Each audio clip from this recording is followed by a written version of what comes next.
Bonjour à toutes et à tous et bienvenue dans cette nouvelle interview reconversion. Alors aujourd'hui, j'ai la joie d'accueillir Mégane qui va nous parler de son parcours, mais qui est surtout aussi une amie à moi, puisqu'on a fait les mêmes études.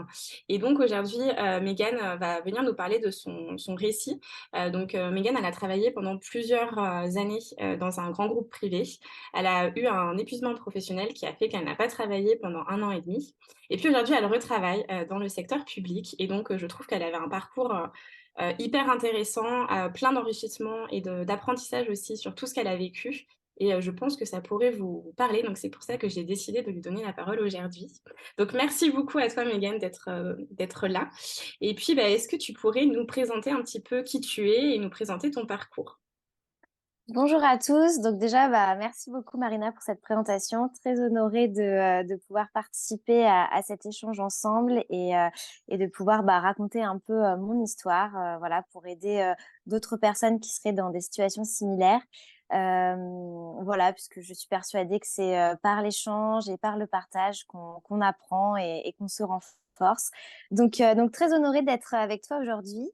Donc pour une petite présentation, pour me présenter rapidement, comme tu l'as dit, je m'appelle Mégane, j'ai 28 ans. Je suis auvergnate, c'est important pour moi de le préciser parce que je suis fière de mes origines et de tes origines aussi, il me semble, Marina. Et je vis actuellement à Lyon où je me suis installée récemment dans le cadre d'un nouveau départ. Voilà, donc après des études à Sciences Po Lyon, j'ai rejoint un grand groupe privé, comme tu l'as dit, sur un poste de responsable communication d'un site industriel, poste sur lequel je suis restée 3 ans. Et donc, à l'issue de ces 3 ans, j'ai pris conscience que j'étais probablement plus à ma place et qu'il était temps pour moi de changer de voie. Donc, dit comme ça, on imagine que c'est simple et facile, mais dans les faits, ça n'a pas vraiment été le cas. Comme tu l'as expliqué, je suis passée par une phase d'épuisement professionnel qui m'a à la fois fragilisée plutôt sur le court terme, mais je dirais que c'est aussi une phase qui m'a beaucoup renforcée.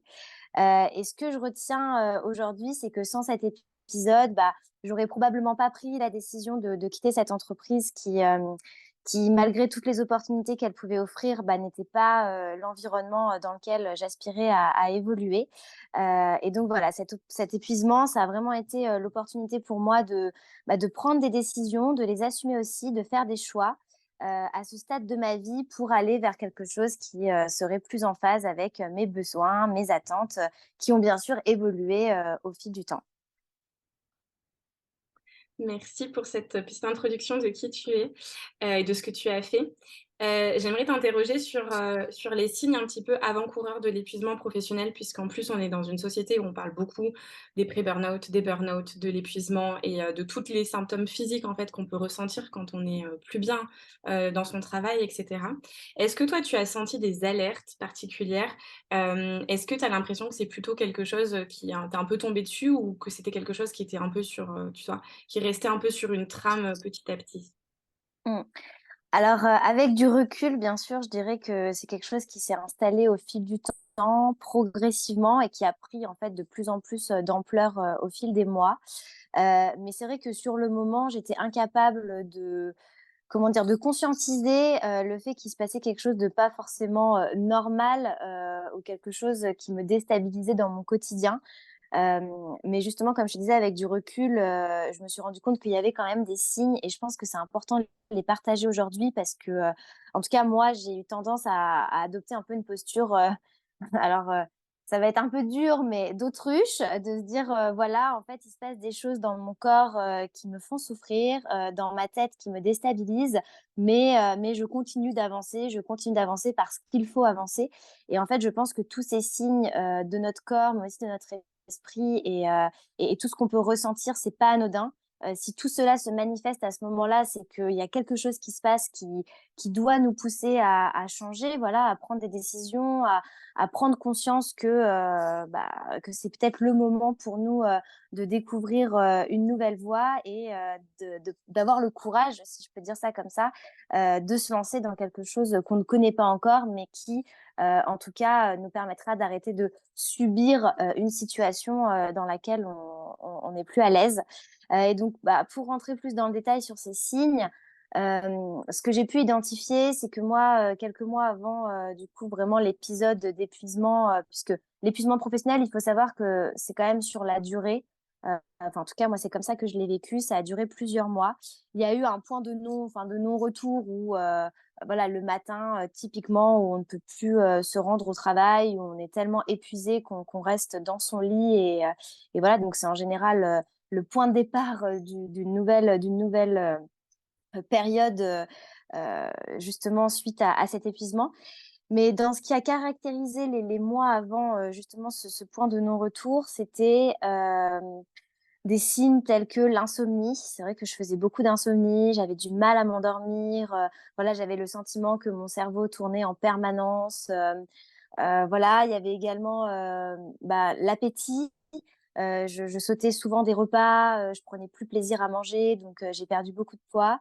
Il y avait un sentiment d'épuisement, en permanence, mais physique, c'est-à-dire que voilà, dès que je me déplaçais à pied, je me rendais au travail à pied en fait, sur mon chemin, qui était, d'1/4 d'heure à pied, je me sentais, constamment épuisée. Enfin, j'avais l'impression de faire des kilomètres et des kilomètres alors qu'en fait, bon voilà, c'est des distances, somme toute, convenables.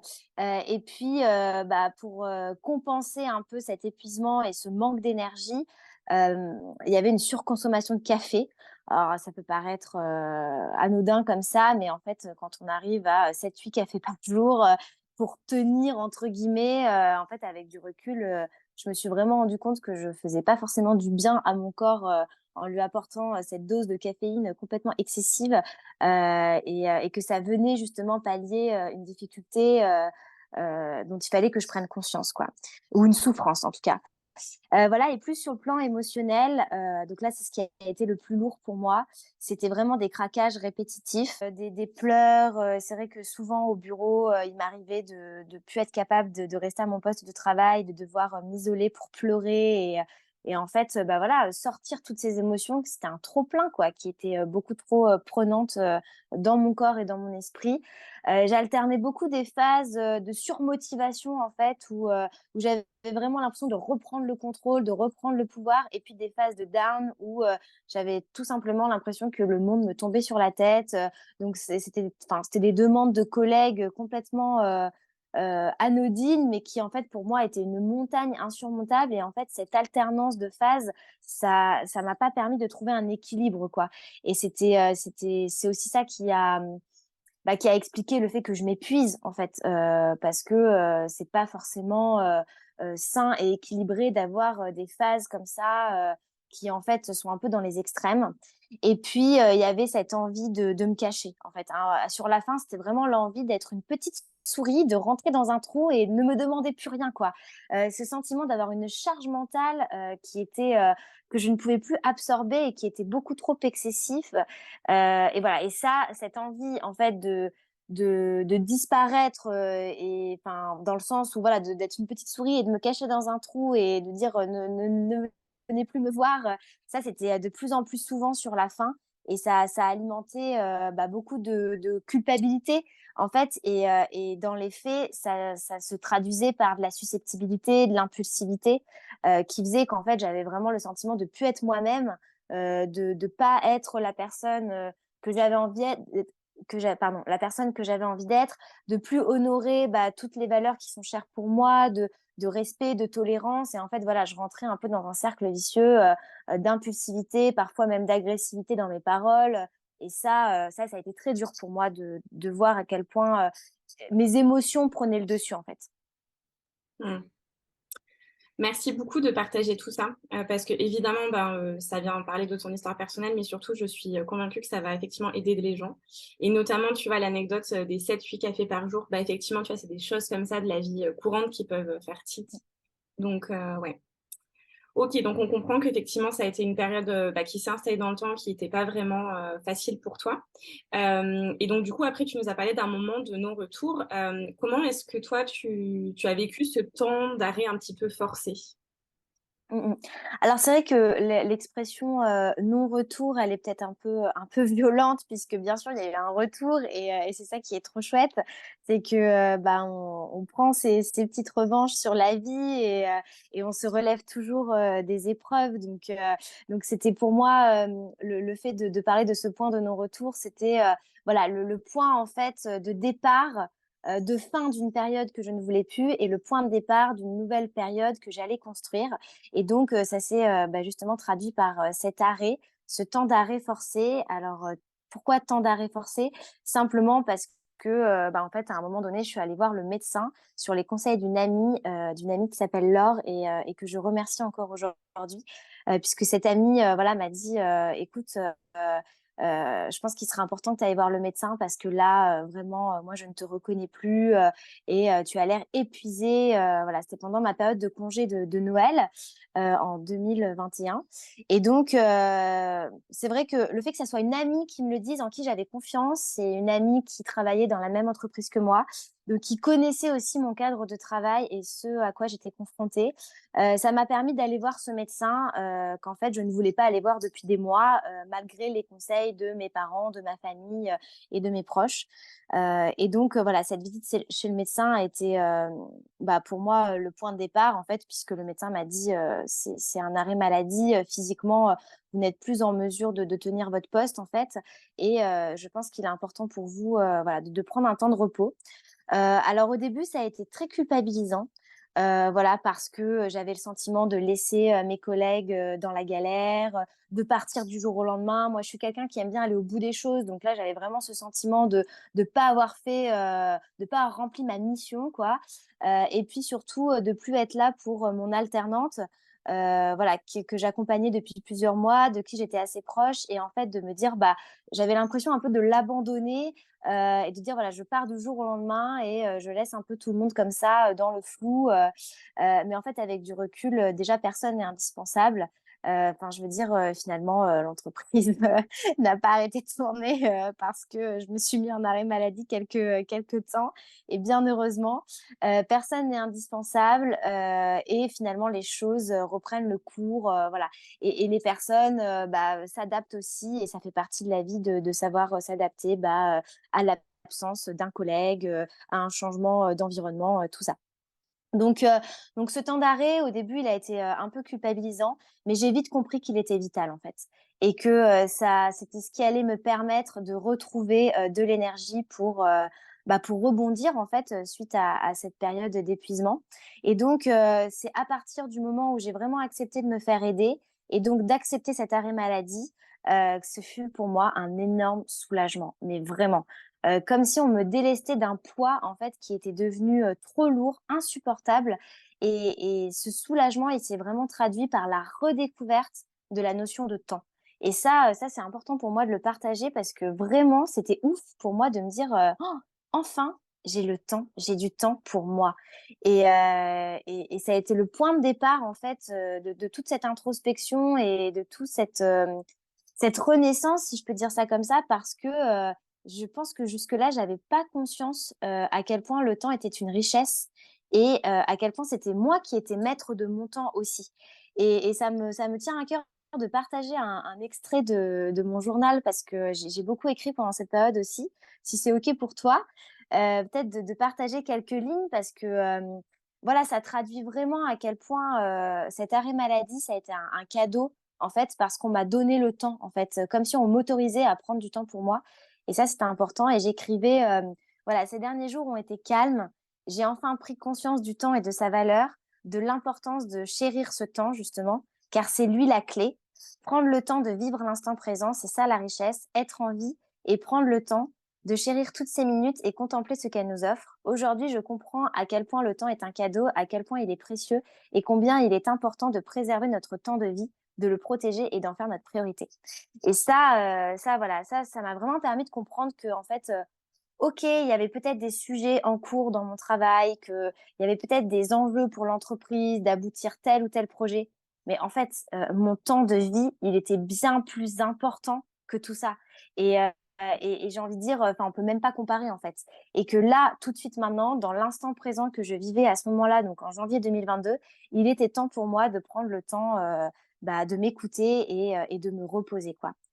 Voilà, donc si je devais résumer en quelques mots le processus, je dirais que, c'est vraiment la prise de conscience, de prendre le temps, en fait et ça a vraiment été une des clés, une des premières clés et de s'accorder ce temps dont on connaît pas la durée puisqu'on sait pas, en fait, combien de temps on va être arrêté, combien de temps on va, enfin voilà, est-ce qu'on va être arrêté quelques semaines, quelques mois, est-ce qu'on va rester dans l'entreprise, est-ce qu'on va repartir sur un autre projet? À ce moment-là, on ne sait pas tout ça parce qu'en fait, tout est flou, c'est le brouillard complet, mais c'est OK parce que ça fait partie du processus et il faut juste se dire, je pense, qu'en fait, le temps, quoi qu'il arrive, il sera salvateur. Que le fait de prendre le temps, ça va nous aider à savoir, en fait, à savoir ce qu'on ne veut plus, ce qu'on veut et ce vers quoi on veut se diriger. Waouh, merci Megan. C'est aussi pour ça que je voulais t'interviewer. C'est que je savais que ça allait être riche et j'ai envie de dire, en fait, même si on est très bien dans sa vie professionnelle et qu'on ne se sent pas forcément fatigué, je trouve que ce que tu viens de dire sur le temps, c'est hyper intéressant. Et ça parle à tout le monde, puisqu'en fait, on est toutes et tous dans le même bateau, en fait, par rapport à ça. Donc, merci Mm. de le préciser. Trop chouette. Et du coup, ça fait aussi référence à la notion de progression, tu vois, le fait de prendre le temps. C'est-à-dire qu'une reconstruction, je pense que c'est aussi progressif. Alors, il y a pas de règle, hein. Progression, ça veut pas dire alors c'est 12 mois, une reconstruction. Non, enfin, je veux dire chacun est maître justement du temps, de son temps, comme je le disais et donc du temps que va prendre sa reconstruction et voilà et moi, enfin, mon arrêt maladie, il m'a d'abord permis de retrouver un niveau de santé convenable pour justement ensuite derrière démarrer une thérapie avec une psychologue et reprendre confiance en moi petit à petit et là, c'est plus sur l'aspect pratico-pratique mais comment réussir à reprendre confiance en soi? C'est the question que tout le monde se pose. Je pense que ça dépend vraiment de chacun, mais voilà, pour vous donner un aperçu de ce que j'ai vécu, moi, ça a été en faisant des choses très simples que j'aimais faire depuis toujours, depuis que j'étais toute petite. Vraiment des choses d'une simplicité enfantine, si je peux dire ça comme ça, comme de la pâtisserie, écrire, l'art manuel, enfin voilà, j'ai ressorti mes perles, je faisais des bracelets, enfin des choses très simples en fait, mais qui m'ont permis de me dire: «Bah, là, j'ai créé quelque chose, j'ai fait un gâteau, je peux aller l'apporter à des gens que j'aime, et leur procurer, du bonheur». J'ai écrit dans mon carnet, bah, ça m'a fait du bien et quelque part, c'est aussi pour moi, une façon de me souvenir aussi des étapes par lesquelles je suis passée. J'ai créé un petit marque-page, par du scrapbooking, j'ai fait un petit bracelet, j'adore, voilà, faire ça. Je vais aller l'offrir et l'envoyer à quelqu'un que j'aime, et en fait, par ces petites actions, j'ai réussi à reprendre confiance, progressivement et ça, voilà, c'est chacun qui a les clés de tout ça et je pense que si on prend le temps justement de se poser un instant et de se dire: «Mais qu'est-ce que j'aime faire moi, en tant que personne?» En fait, on trouve tout le temps quelque chose qu'on aime faire et qui nous fait plaisir, quoi, même si c'est très simple. Enfin, voilà. Je suis complètement d'accord et j'aime beaucoup aussi cette idée. Bah, en fait, c'est une occasion parfaite, de toute façon, c'est sûr, pour te reconnecter en fait à toi, à tes envies et ça, c'est hyper important. Dans ton récit, j'ai un peu l'impression que c'est un petit peu donc il y a eu un peu la vie qui t'a envoyé quand même un truc, bon, en mode: «Là, Mégane, il va être temps de se calmer un petit peu» et qu'après Mmh. justement, il y a eu tout cet apprentissage de vie et le fait de se reconnecter à toi et à ce qui était vraiment important. Enfin, en tout cas, c'est comme ça, moi, que je le ressens quand je t'écoute. Je sais pas si ça te parle? Ça me parle beaucoup et c'est exactement ça. C'est un signe. En fait, on vient vous mettre, alors, on pourrait le voir d'abord comme un obstacle, sur votre chemin, mais en fait, moi, je le vois comme un petit tremplin, quoi. Une fois qu'on a réussi à grimper un peu dessus, hop, on saute et on rebondit vers quelque chose, qui nous permet d'aller encore plus loin et c'est ça qui est vraiment chouette. C'est que sur le coup, on le voit vraiment comme une épreuve et je pense qu'il faut pas aussi sous-estimer, hein, ça peut être une épreuve et c'est dur. Voilà, on perd ses repères, on perd confiance. Enfin, moi, j'ai vraiment eu une grosse, grosse perte de confiance en moi. Mais ce qu'il faut se dire, c'est que rien n'est figé. Voilà, tout finit par passer et on va rebondir et il faut parfois justement perdre confiance pour mieux ensuite, reprendre confiance et c'est justement cette reprise de confiance qui est, puissante en fait dans, l'aboutissement de futurs projets, enfin voilà, auxquels on pense depuis des années, mais pour lesquels on n'a jamais osé se lancer. Bah, en fait, des fois, cet obstacle, c'est peut-être simplement, le fait de se dire: «Bah, c'est le moment, c'est maintenant en fait. C'est maintenant qu'il faut se lancer parce que, c'est peut-être, j'ai peut-être je suis peut-être en train de réunir toutes les ressources en moi pour justement parvenir à aller au bout de ce projet, quoi». Mmh. Complètement, ouais. Et ce que tu dis, ça me fait vachement écho, donc, enfin, sur tout type de reconstruction, en fait, parce que c'est vrai que là, on est plutôt sur l'aspect professionnel, et reconversion, mais c'est vrai que tout ce qui va être les challenges aussi personnels, les Mm, deuils, mm. les ruptures amoureuses, les choses comme ça, c'est vrai que c'est aussi, enfin moi j'inclus ça dans la même catégorie parce Bien qu'effectivement sûr. le processus peut être long et tout ça. Et ouais. Mm. Super. Bon, tu nous as déjà donné pas mal de clés, mais j'aimerais te poser la question un petit peu des apprentissages que tu as fait et que tu aurais peut-être pas encore dit sur toute cette période et sur, voilà, sur ce que tous ces moments-là t'ont appris. Mm. Eh ben, les apprentissages, ils ont été nombreux, vraiment. Et ce que je peux conseiller, en tout cas, et c'est aussi grâce à toi, Marina, parce que tu m'avais donné quelques clés à des moments où j'en avais vraiment besoin. Mais je pense que c'est important de les écrire aussi au fur et à mesure. Voilà, que quand vous comprenez des choses, quand vous êtes fier de vous sur des décisions que vous avez pu prendre ou voilà, toutes les prises de conscience, en fait, de les écrire parce que je trouve que ça permet vraiment de les ancrer en soi et c'est super porteur pour la suite. Et donc, moi, les apprentissages que je retiens aujourd'hui, bon, un des premiers apprentissages, il fait vraiment écho avec une citation que j'affectionne particulièrement de Nelson Mandela et qui résonne vraiment en moi depuis des mois et encore aujourd'hui. C'est je ne perds jamais, soit je gagne, soit j'apprends. Enfin, vraiment, cette phrase, c'est le point de départ de toute une réflexion, de tout un cheminement en fait intérieur par lequel j'ai compris que bah, dans la vie, comme je disais, tout passe. C'était mon amie Charline justement qui me répétait souvent cette phrase, mais elle me disait, tu sais, Megan, tout finit par passer. Enfin, la vie, elle n'est pas linéaire, rien n'est figé. Et en fait, oui, il y a des choses qui vont prendre fin, comme par exemple, bah, moi, la signature de ma rupture conventionnelle voilà, qui a vraiment concrétisé mon départ de cette entreprise, puisque je ne l'ai pas dit auparavant, mais voilà, j'ai quitté l'entreprise en juillet par justement une rupture conventionnelle. Et donc, le fait de prendre cette décision, ça m'a vraiment fait comprendre qu'en fait, c'était OK que dans la vie, il y a des choses qui prennent fin. Et que c'était justement positif parce que ça allait permettre de créer de l'espace pour accueillir quelque chose de nouveau qui serait plus en alignement avec qui on est vraiment. Et donc, accepter d'avoir quitté ce poste et de voir cela comme un tremplin pour accéder à autre chose, ça a vraiment été un des grands apprentissages parce que j'avais peur, en fait. Voilà, pendant cette période d'épuisement, avec l'arrêt maladie et pendant les 7 premiers mois de l'année 2022, en fait, je me posais des questions et j'avais peur de quitter ce CDI, cette sécurité de l'emploi, entre guillemets, cette vie bien rangée, cette situation aussi financière bah, qui était très convenable, hein, on va pas se mentir.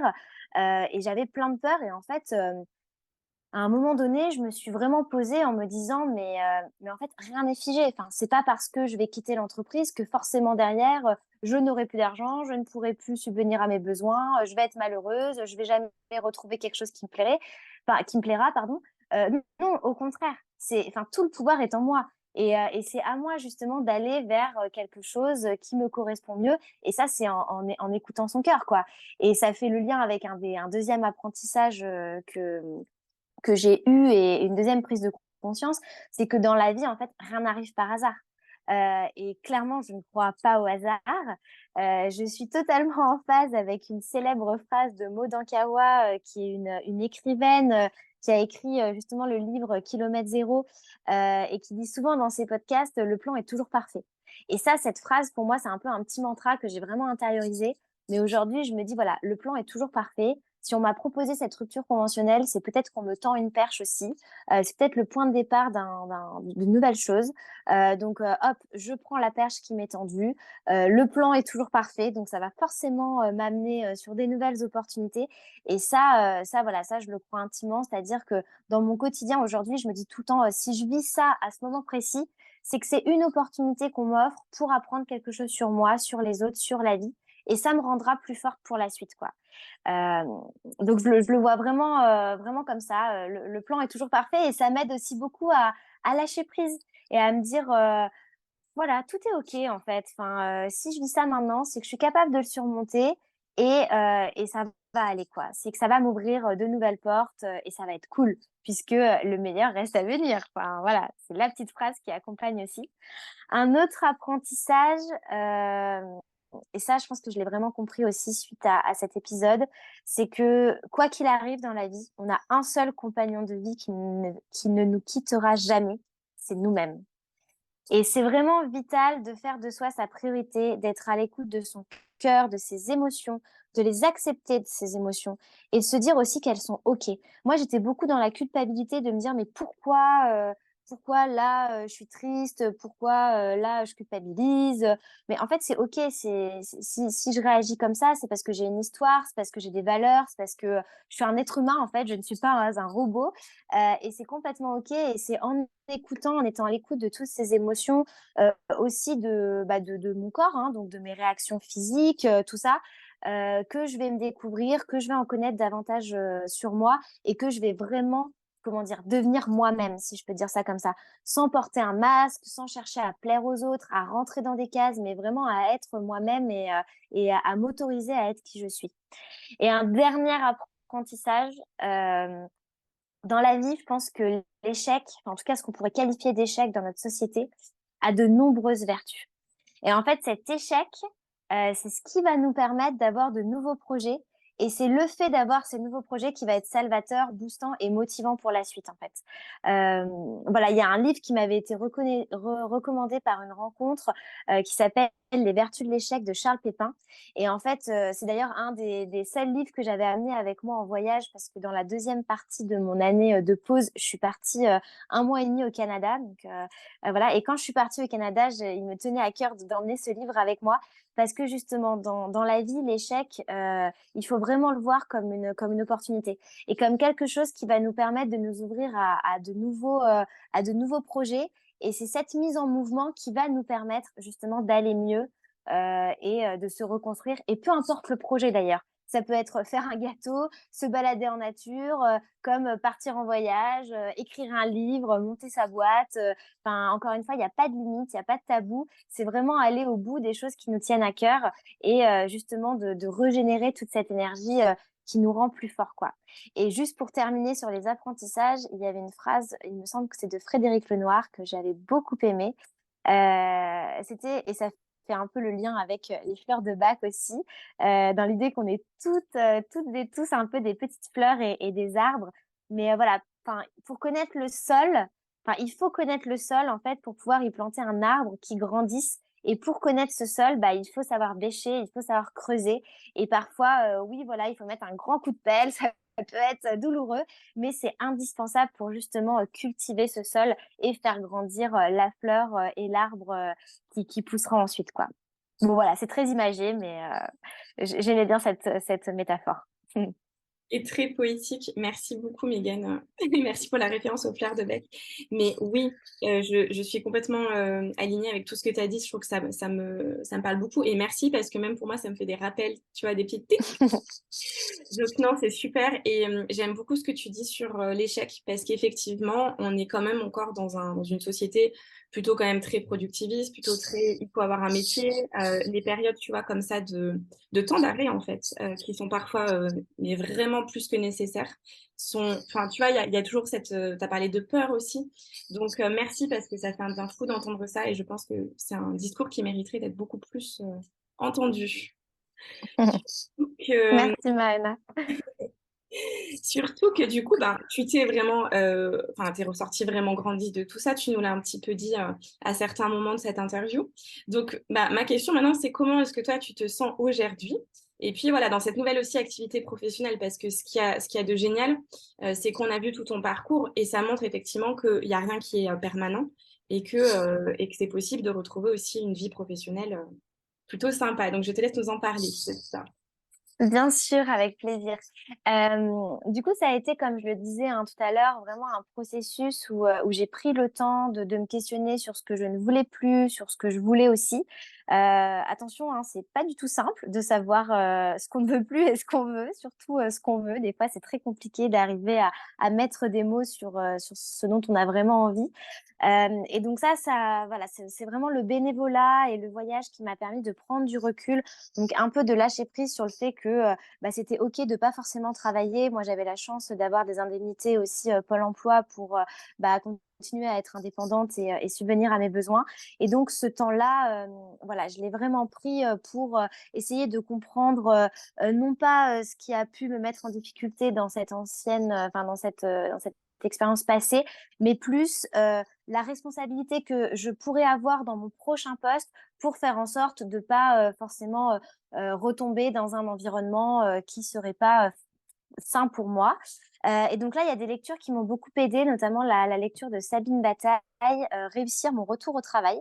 Donc c'est un livre sur lequel je suis tombée complètement par hasard à la bibliothèque. Alors je disais que je ne croyais pas au hasard, mais encore une fois, je pense que si je suis tombée sur ce livre à ce moment-là, ce n'était pas un hasard. Voilà, je me contredis un peu, mais vous avez compris le sens de ma pensée. Et donc, je suis tombée sur ce livre qui m'a beaucoup aidée en fait à comprendre, voilà, que le perfectionnisme, c'était OK parce que je pense que voilà, j'ai ce tempérament aussi de vouloir toujours faire du meilleur, enfin, donner le meilleur de moi-même, de vraiment être dans la perfection en permanence. Mais en fait, il faut s'accepter comme ça. Il faut aussi se dire que on est comme nous sommes, mais essayer de reconstruire en fait un peu le cadre dans lequel on envisage de se réinvestir. Et moi, ça a vraiment été l'écriture qui m'a permis de poser sur le papier ce que je voulais en fait pour la suite. Et ça, j'ai fait ce travail après mon retour du Canada, donc en décembre 2022. Donc c'est assez récent, hein, où vraiment j'ai pris un carnet et je me suis dit, bah, si j'étais une petite fée clochette, une petite fée magique, qu'est-ce que j'aimerais pour mon futur environnement professionnel? Comment je le perçois en fait? Qu'est-ce que j'attends de mon employeur? Comment je perçois mon poste? Qu'est-ce que j'ai envie pour mes futures missions? Tout ça. Et donc là, j'ai écrit et en fait, c'est venu tellement naturellement. Enfin, toutes les réponses, on les a en nous, hein. Vraiment, il y a pas de secret là-dessus. Et donc là, j'ai fait un peu cet exercice de se dire, bah, j'écris sur le papier, voilà, donc mon environnement professionnel. Bah, moi, par exemple, je me disais, je ne veux plus travailler pour une entreprise privée. J'ai vraiment envie d'avoir cette finalité de service public dans mes futures missions, de servir l'intérêt général parce que ça faisait vraiment plus sens pour moi. Ensuite, dans mes missions, la communication, c'est quelque chose qui m'a toujours passionnée. Je me suis posé la question à un moment donné s'il n'était pas temps pour moi de me reconvertir dans quelque chose qui n'avait rien à voir. Et finalement, je me suis rendu compte que non, enfin la communication, c'était vraiment quelque chose qui me plaisait en fait dans l'émission en tant que telle, d'aller vers les gens, de leur expliquer voilà des messages, de les aider à comprendre aussi des choses, de les accompagner dans des changements de pratique, des changements de comportement, tout ça. Et que ça faisait vraiment sens pour moi ce côté accompagnement, vulgarisation. Euh, voilà, et puis j'ai ce côté, je pense aussi un peu sociable qui fait que j'aime bien les interactions. Donc là, j'ai vraiment, pour le coup, checké la case, on reste dans le domaine de la communication. Et en fait, au fil de tout ce que j'ai pu écrire sur mon carnet, j'ai vraiment compris les postes vers lesquels j'allais aller me positionner. Donc, ça s'est fait ça en deuxième temps, où j'ai commencé à rédiger des candidatures, donc plutôt sur le début de l'année 2023. Et en fait, c'est assez fou, mais j'ai trouvé une offre d'emploi qui coïncidait parfaitement avec tout ce que j'avais pu écrire sur le petit carnet, comme si un peu la vie venait m'offrir cette opportunité là, à ce moment-là. Donc j'ai candidaté et j'ai eu la chance du coup d'être acceptée sur ce poste. Donc je travaille aujourd'hui dans la fonction publique sur un poste en communication en lien avec les mobilités durables, puisque dans les petites phrases que j'avais écrites dans mon carnet, il y avait aussi le fait que j'avais envie d'avoir un travail qui faisait sens et qui avait pour moi de l'impact sur la société d'un point de vue environnemental, mais aussi sociétal. Voilà, donc le domaine des mobilités durables me parle beaucoup aujourd'hui. Et donc, pour répondre à ta première question, eh ben, je me sens très bien et très fière en fait d'avoir pu reprendre cette vie professionnelle avec autant de sérénité en fait et de confiance, même si voilà, rien n'est parfait, hein, bien sûr, et il y a encore des moments de doute, de peur, voilà, des moments de moins bien où je me pose des questions, mais c'est moins bloquant en fait. Et ça vient pas me prendre émotionnellement aussi fortement que ça a pu être le cas auparavant. Donc je me sens en fait beaucoup plus forte. J'ai vraiment l'impression que les peurs s'estompent au fil du temps. Et ça, c'est drôle parce que la liste des choses dont j'ai peur s'est véritablement réduite. Et qu'est-ce que ça fait du bien, même si bien sûr c'est OK d'avoir des peurs et c'est même indispensable d'en avoir aussi. Mais elles, comme je disais, elles sont beaucoup moins source d'angoisse, ou en tout cas, j'ai appris aussi à mieux les accueillir et à les canaliser par des petits outils ma petite boîte à outils, hein, alors qui est très différente d'une personne à l'autre. Mais moi, ça va être par exemple le yoga, ça va être l'écriture, ça va être la balade en nature. Enfin, c'est vraiment des choses qui me permettent d'apaiser mes peurs et de prendre du recul. Je me sens beaucoup plus libre aujourd'hui aussi. C'est-à-dire que, bah, comme je disais, il y a vraiment cette notion de co-responsabilité, c'est-à-dire que, hem, on n'est, pas responsable des émotions des autres. En fait, on est responsable que de nos émotions à nous.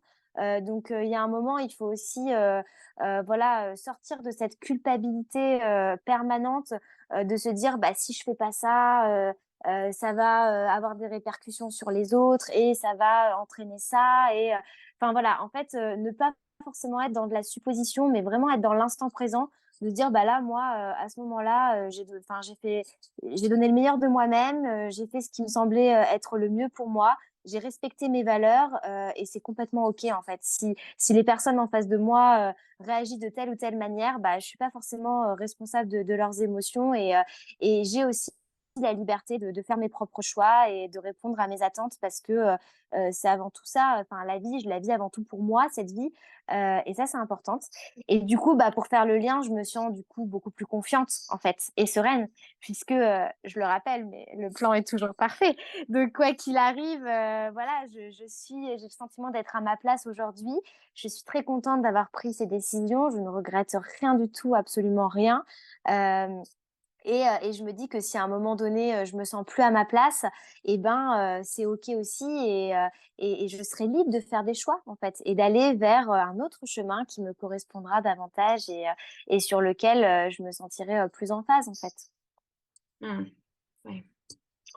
Merci de partager tout ça, c'est vraiment super et encore une fois, c'est vrai que moi, dans ce que tu dis et qui me fait tilt, mais aussi à mon histoire personnelle ou des sur les personnes que je peux accompagner, c'est que des fois, quand on a comme ça ces vagues, ces marasmes de la vie ou ces grosses tempêtes qui peuvent arriver, au final, c'est vrai que je trouve que souvent, ça fait gagner effectivement plus de liberté. Parce qu'on se dit de toute façon, après tout ce qu'on a traversé, après tout ce qu'on a vécu, bah, en fait, ça nous a tellement fortifiés que les épreuves seront différentes et effectivement, il y a le fait de se dire: «Bah, en fait, ça marche pas, par exemple, aujourd'hui, bah, c'est pas grave, je peux reconstruire quelque chose après» et ça, je trouve que c'est important. On a tendance à l'oublier, on a tendance à se dire directement qu'on tombe dans la peur, tu vois? Ou que Mmh, ça nous paraît impossible sur le moment, alors qu'en fait, on a les ressources en nous et qu'effectivement, le plan est toujours parfait. Donc, mmh. dis que tu as trouvé la fiche de poste idéale et sur quelque chose qui a du sens, qui correspond à ce que tu avais écrit, ça m'étonne pas du tout.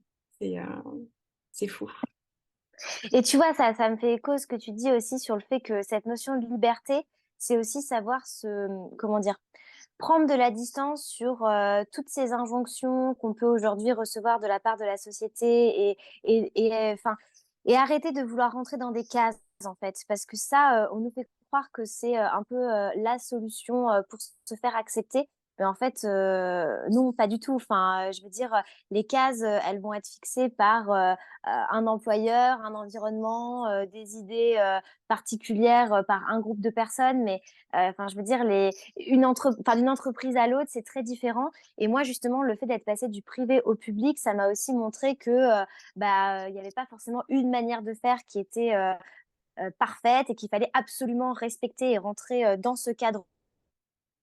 Il y avait plusieurs méthodes de travail, qu'il y avait plusieurs, façons, heu, voilà, d'aborder les choses et ça, je trouve que c'est libérateur, en fait, de se dire, voilà, c'est complètement OK si à un moment donné, je me sens plus en phase avec, la méthode de travail telle qu'elle est appliquée dans la boîte dans laquelle je suis ou l'environnement. En fait, c'est pas moi qui suis, bizarre ou qui suis pas normale, pas du tout. C'est juste que je suis pas forcément à ma place et qu'il y a un autre environnement qui m'attend, qui sera plus en phase avec mes valeurs. Mais du coup, enfin, ne tient qu'à moi de prendre cette décision, de me dire: «Je change», en fait. Puisqu'encore une fois, je suis maître de ma vie et c'est, voilà, à moi de prendre, de faire ce pas en avant et de se dire: «Bah, allez, je prends le risque de» et là, là, c'est là où il faut lire, le livre de Charles Pépin, de se dire: «Je prends le risque et même si, je me casse la figure, c'est pas grave». Parce qu'en fait, de toute façon, quoi qu'il arrive, je quitte un environnement qui n'était plus en phase avec qui j'étais.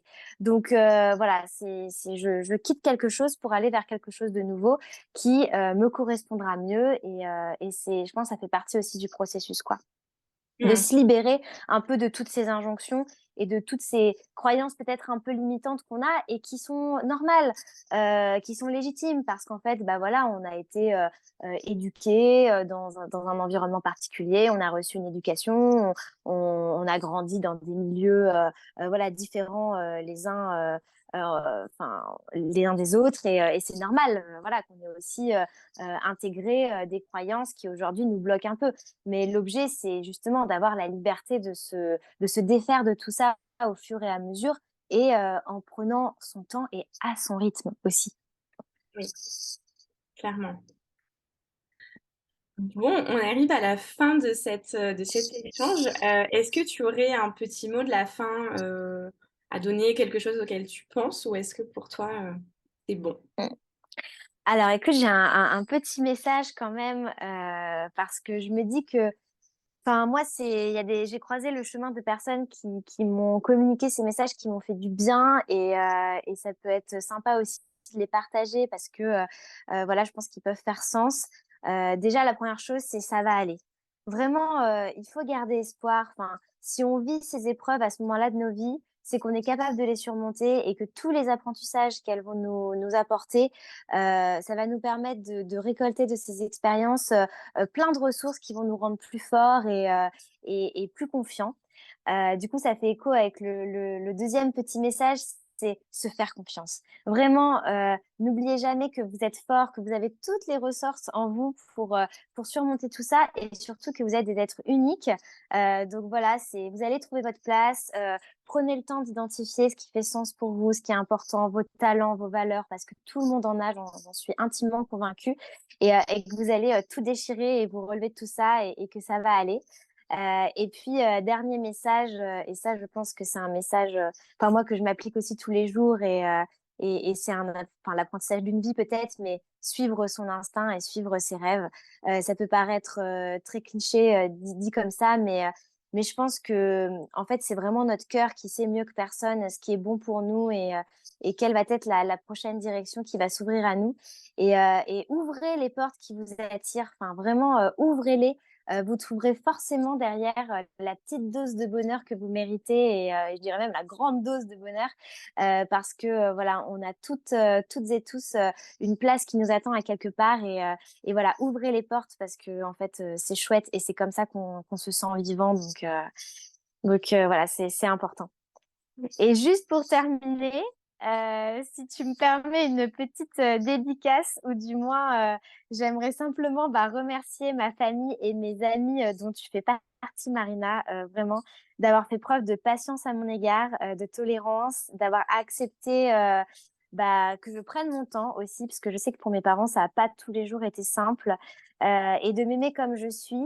Voilà et encore une fois de m'accorder ce temps qui a été indispensable, ce temps de retrouvailles avec moi-même et qui m'a permis de ressortir beaucoup plus forte de tout ça. Voilà. C'est trop mignon. Bah, écoute, merci beaucoup à toi, Mégane et je suis, super fière de t'avoir comme amie. Je suis très fière d'avoir eu l'idée aussi de t'interviewer et que tu as accepté et tout. C'est vraiment génial parce que tout ce que tu as partagé, je pense que c'est vraiment d'intérêt public parce qu'en fait, c'est des notions qui sont tellement importantes, qui sont valables pour tout le monde, en fait et donc merci beaucoup à toi et puis, bah, on te souhaite une belle route pour la suite, professionnelle, personnelle et puis, merci beaucoup à toi. Merci pour tout Marina, merci d'être si inspirante et puis, on se retrouve bientôt. Merci. Merci à toi et merci à vous d'avoir écouté. J'espère que ça vous aura plu cette interview Reconversion et puis on se retrouve bientôt pour une prochaine interview ou vidéo.